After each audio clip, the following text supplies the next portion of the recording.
So today, Jax and I are demonstrating how to turn any leash into a harness. This will help when you're walking a dog and you don't want them to be able to back out of the collar, and also you don't want them to pull you like a sled dog. So it's a simple clip to the collar, and every collar pretty much has a ring that you can clip to like that. Then you can just reach down between the front legs. Good job, Jax.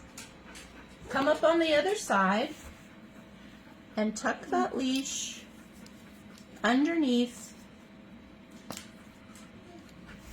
the leash. Now, you can also, you see how that kind of squeezes him around the middle. If you want to keep the leash from working its way back to the hindquarters, you can just leave that first loop in place, take the end of your leash and tuck it underneath the collar. Okay, so that brings the leash up around closer to the neck, but it doesn't choke them. It doesn't pull against their neck. All of the squeezing that's done happens back here and in the chest area, so that you're in much better control, and there is absolutely no way that he can pull himself out of this. He can't back up or lunge in any way. He is under your control, and he is safe, and that's what we're going for. All right, now Jax and I are going to demonstrate the same procedure, turning a leash into a harness. This time I've got one of these extendy type leashes. These are great for walking and needing that extra length.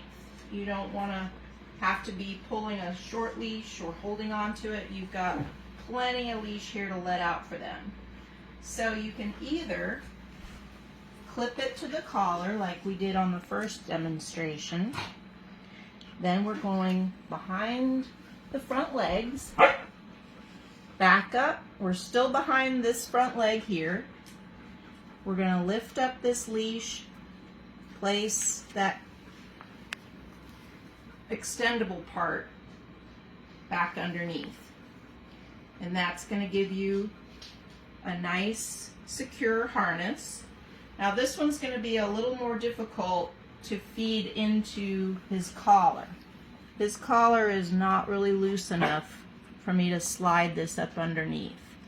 If it is, that's going to give you even a better scenario, but this is really secure. He's not going to be able to pull out of this. Now, once in a while, you're going to have a dog that doesn't have a collar. So, you use the same method, whoops, but you're going to go right around his neck, bypassing the collar altogether. Well, in case you didn't have a collar, you're going to clip that leash to itself. Now you've got pressure on his throat. You do not want that. So now we're going to go behind the back or the front legs, back up, go underneath, and now you've got that harness.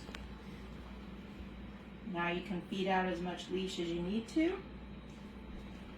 and he can walk, and you don't get pulled down the road either.